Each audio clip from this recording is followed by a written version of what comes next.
So we're doing okay so far? My name is RoyTamboli from Memphis, Tennessee. I got started probably when I was 10 or 11 years old. My father was an electrician and he had a shop, and I worked with him a lot building things and continued doing that all throughout grade school and high school. When I was about 18 or 19, there was a guy named Joe Cassius asked to see some of the things that I had made. And I had just started taking classes at the University of Memphis, and I took him some of the work that I'd been doing, and he said, "You're an artist," and I'd never really thought of myself as an artist because I made things, but I didn't really consider them art.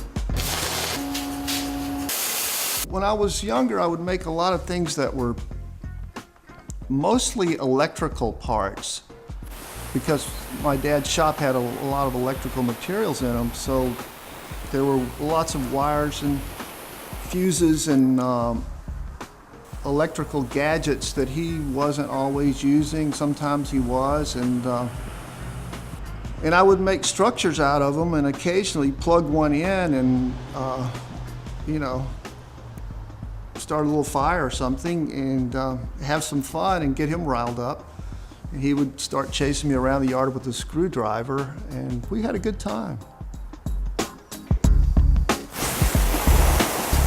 When I was still taking classes at the University of Memphis, there was a foundry there and no one was using it. So myself and a few other guys decided to get it going again, and we went around to scrap yards and bought a whole lot of old copper parts.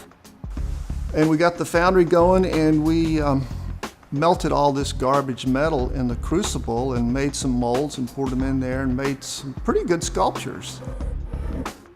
I started selling them to people. Alice Bingham was a dealer here at that time. She had the only real gallery in town, and she heard about me selling some pieces, gave me a call and said, "Let's do a show."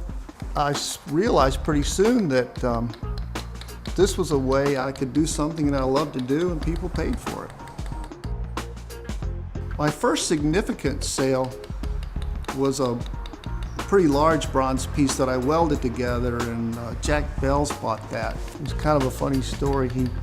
He said, "Maybe I have some kind of raw materials or something that we could barter with." And I said, "Yeah, you do have some material that I could use, cash."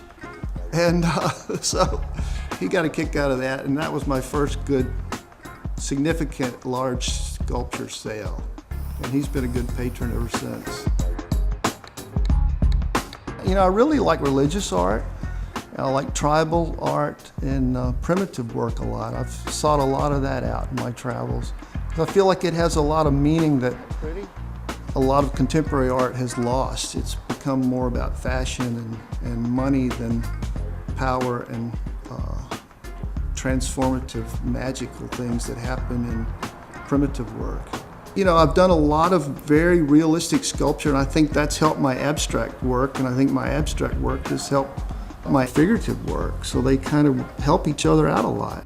A lot of people say you need to find one thing and focus on it and don't do anything else, and I say to hell with that. You know, I like doing all kinds of stuff. I love it.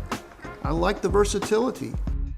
And lately I've been doing more things with combining all these different rivers of creativity, you know, the video, the photography, the welding, the carving, all these different things that I've been doing over the years. I'm merging them into one kind of challenging, you know. You have to make sure that the alarm company knows that you're going to be welding photographs today, so when they get the smoke alarm notice, they know not to send the fire truck without calling first. So some things like that have been entertaining lately. I think being an artist in Memphis, it has this real independent kind of feeling that I've always felt attracted to, and I felt like it worked for me. You can really be yourself here. There's not that much pretension. There's not a lot of pressure to to produce a certain fashionable kind of work. You can be yourself, you know. But I love the freedom that I feel here, and I love that part of it. It's a place where you live and you have freedom and liberty to do what you want to do. The spiritualism of it is pretty powerful too. And that's the funny thing about art, you know, everybody is carrying their own universe around in their head, and you never know what it is. Somebody hates it, and somebody loves it, and somebody doesn't even see it at all. And it's just the way it is. And it's part of the art process.